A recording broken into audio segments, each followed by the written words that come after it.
Welcome to the 700 Club. A father of 11 was reunited with his family after the IDF rescued him from Hamas tunnel. Israeli leaders say they will not rest until the remaining hostages are brought home. Meanwhile, Israel is carrying out the largest anti-terror operation in the West Bank in 22 years. CBN's Chuck Holton has the latest. The Israeli Defense Forces released footage of a military helicopter landing in Gaza, showing the daring rescue of 52-year-old Qaid Farhan al-Qadi. He's the latest of 8 hostages rescued alive since October 7th, and the first to be found in Hamas' vast network of underground tunnels. He's also a member of the country's Bedouin Arab minority, though he says he was given no special treatment as a Muslim. Israeli commandos rescued Qaid Farhan al-Qadi from an underground tunnel, following accurate intelligence. Al-Qadi's brother told reporters the family is thankful for the world's prayers. Thank God that gave us news today after 11 months. News that we didn't imagine and didn't dream of.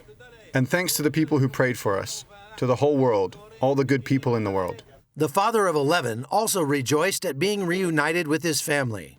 Did he meet his youngest son? Yes. What did he say? Excitement. He left him when he was 4 months old. Meanwhile, the IDF has launched its largest counterterrorism operation in the West Bank in more than 20 years, dubbed Operation Summer Camp. Palestinian sources report at least 10 Palestinians killed so far, including 4 in an airstrike on the volatile city of Jenin, which has been sealed off by Israeli forces. In Israel, al-Qadi's rescue has renewed hope for the families of the remaining hostages. While some 108 hostages are still held in Gaza, about 1/3 are believed to be dead. Ceasefire negotiations are set to continue in Doha, Qatar, but Hamas is still not at the table. Talks are moving forward today in Doha. President Biden directed Director Burns and Brett McGurk to participate for the United States. They're on the ground right now working with representatives from Israel, Qatar, and Egypt. Qatar and Egypt are in turn mediating with Hamas. The resumption of these talks is an important step. And in the lead up to this meeting, we'd already narrowed some gaps. After 326 days in captivity, al-Qadi appeared thin but healthy, giving his rescuers a thumbs up. Later, from a hospital bed in Beersheba, he spoke on the phone with Israeli Prime Minister Benjamin Netanyahu. There are still 108 hostages whose families are still waiting to hear news that their loved ones are home. And they should know that we will not rest. We will not rest until we fulfill our mission to bring all our hostages back home. From Jerusalem, I'm Chuck Holton for CBN News.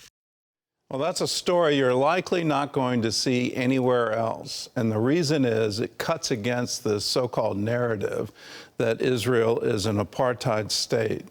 Let me underline, that was a Muslim Bedouin, a citizen of Israel, but a Muslim Bedouin. And Israeli forces, they risked their own lives to free him. Not because of his religion, but because he was a member of their state. He was a citizen and therefore entitled to all the protection that any other citizen is entitled to. That's not apartheid. That is a free and open culture where you can stand for election, you have the freedom to vote, you have the freedom that any other citizen enjoys. Let's recognize that. Let's celebrate what Israel is in the world today, a shining light for all.